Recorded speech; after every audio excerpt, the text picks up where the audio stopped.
Let's start the discussion. চলো শুরু করা যাক আজকের মেন টপিকে আলোচনা। দেখো, আমি প্রথমেই সেই সমস্ত ছাত্রছাত্রীর উদ্দেশ্যে বলবো যে সমস্ত ছাত্রছাত্রী ফরওয়ার্ড বাই এইচওয়াই হয়ে আছে। সেই সমস্ত ছাত্রছাত্রী আমার যদি কথাটা শোনো, তাহলে তোমাদের ভেরিফিকেশান কমপ্লিট হবে এবং ব্যাঙ্ক অ্যাকাউন্টে টাকা ঢুকবে। দেখো, ডিসিশানটা সম্পূর্ণ তোমার, যে তোমার ব্যাঙ্ক অ্যাকাউন্টে টাকা চাই নাকি অপেক্ষা করতে চাও, কোনটা। যদি অপেক্ষা করতে চাও তাহলেই বলবো যে অপেক্ষা করে যাও, অপেক্ষা করে যেতে হবে, তোমাদের অপেক্ষার প্রভাব এত তাড়াতাড়ি শেষ হবে না।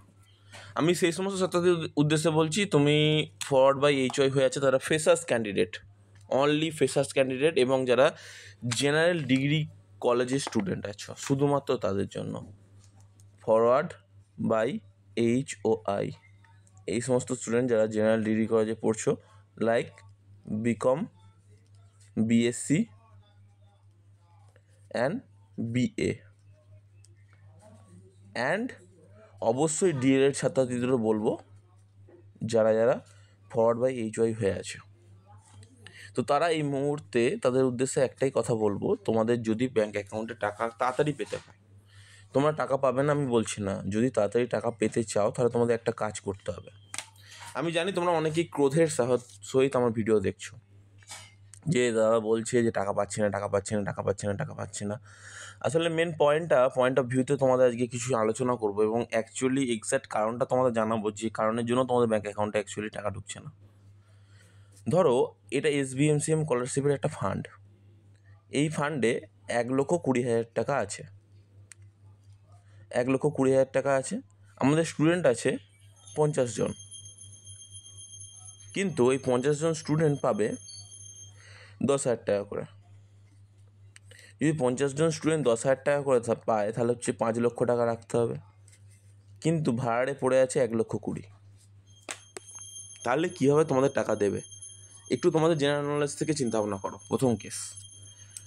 এবার ডিস্ট্রিবিউশন যখন শুরু হবে তোমাদের ব্যাঙ্ক অ্যাকাউন্টে টাকা ঢোকার কথা, যেটা আমি তোমাকে বলেছি যে হ্যাঁ এই তারিখে, 10 তারিখে, 15 তারিখে, তারপর হচ্ছে 8 তারিখে, 7 তারিখে, এরকম অনেকগুলো ডেট আমি দিয়েছিলাম যে এই তারিখে তোমাদের ব্যাঙ্ক অ্যাকাউন্টে টাকা ঢুকবে। এখন রিসেন্টলি তোমাদের 14 তারিখ আর 15 তারিখ তোমাদের বললাম যে হ্যাঁ যে টাকা ঢুকবে, যে 14 তারিখ, আজকে 15 তারিখ, আগের দিন ছিল 14 তারিখ। তোমাদের মনে হতে পারে, কিন্তু একটা গুরুত্বপূর্ণ বিষয় আমি তারিখটা একটুখানি দেখিয়ে দিই তোমাদের সামনে, ওপর থেকে না ভাই, ঠিক আছে? চলো দেখে নাও। আজ তারিখ হচ্ছে 14 তারিখ। তো আজ ব্যাঙ্ক অ্যাকাউন্টে অলরেডি টাকা ঢুকেনি? ভুল কথা, তোমাদের অনেক ছাত্রছাত্রীর ব্যাঙ্ক অ্যাকাউন্টে টাকা ঢুকে গেছে। দেখা গেছে যে তুমি ধরো, আমি বলছি তুমি নদিয়া ডিস্ট্রিক্টে আছো, নদিয়া ডিস্ট্রিক্টে তুমি বসবাস করছো। তো নদিয়া ডিস্ট্রিক্টে যখন তোমাদের ব্যাঙ্ক অ্যাকাউন্টে টাকা ঢুকছে, তোমাদের মনে হচ্ছে যে স্যার আমার ব্যাঙ্ক অ্যাকাউন্টেই কেন টাকা ঢুকলো না?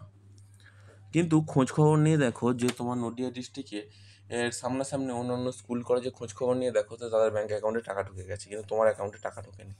দেখো, এটা তোমার নসিবের মধ্যেও হতে পারে, নসিবের প্রবলেম হতে পারে, বা ফান্ড ডিসবার্সমেন্টের ক্ষেত্রে প্রবলেম হতে পারে, ব্যাঙ্ক অ্যাকাউন্টের প্রবলেম হতে পারে, বিভিন্ন ধরনের টেকনিক্যাল ফল্টও হতে পারে, যে ফল্টগুলো সাধারণত হয়ে থাকে।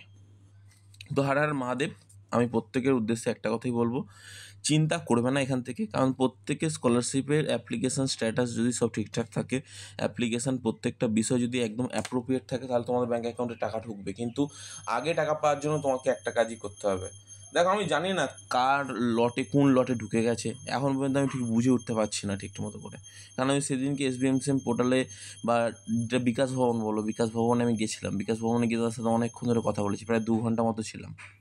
তো তাদের সাথে কথা বলতে বলতে অনেকগুলো বিষয় নিয়ে আমি কিন্তু ডিসকাস করলাম। তারা কিন্তু আমাকে অনেক কিছু বিষয় অ্যাসিওর করে এইটুকু জানালো, সেই বিষয়গুলো তোমাদের পরপর ভিডিওতে অ্যানালাইসিস করতে থাকছি। দেখো, কিছু কিছু জিনিসটা না অ্যানালাইটিক্যালভাবেও তোমাদের চিন্তাভাবনা করা উচিত। তারা বলছে যে বিভিন্ন লটে যেহেতু টাকা ঢুকে গেছে, তারা এই মুহূর্তে কোনো সলিউশন দিতে পারলো না, কিন্তু তোমাদের একটা সলিউশন আমি দিতে পারি। দেখো, বিভিন্ন লটে ঢুকে গেছে মানে সেই লটটা যতদিন পর্যন্ত তার সামনে আসছে ভেরিফিকেশান হবে না। কিন্তু দেখা যাচ্ছে তোমার বন্ধুরা সেই অন্য টাইমে অ্যাপ্লিকেশান করেছিল, একই টাইমে করেছিল, কিন্তু তাদের লাক ভালো ছিল, তারা টাকা পেয়ে গেছে, কিন্তু তুমি টাকা পাচ্ছ না। তো তোমার মনে একটাই প্রশ্ন, যে তাহলে আমি কবে টাকা পাবো? তো তোমার উদ্দেশ্যেই একটা কথা বলি বন্ধু, তুমি অ্যাপ্লিকেশান স্ট্যাটাসটা নতুন করে চেক করো, যে ফরওয়ার্ড বাই এইচওয়াই যদি হয়ে থাকে। তো আজকে ডেটে দাঁড়িয়ে 14 তারিখ। তো তুমি একটাই কাজ করো, তোমার অ্যাপ্লিকেশানটা সম্পূর্ণরূপে ক্যান্সেল করো, ক্যান্সেল অ্যাপ্লিকেশান ও উইথড্রল অ্যাপ্লিকেশান ক্লিক করো। ক্লিক যদি হয়ে থাকে তাহলে তুমি যে মোবাইল নাম্বার দিয়ে আগেরবারে অ্যাপ্লিকেশান করেছিলে এই মোবাইল নাম্বারটা ছেড়ে দাও।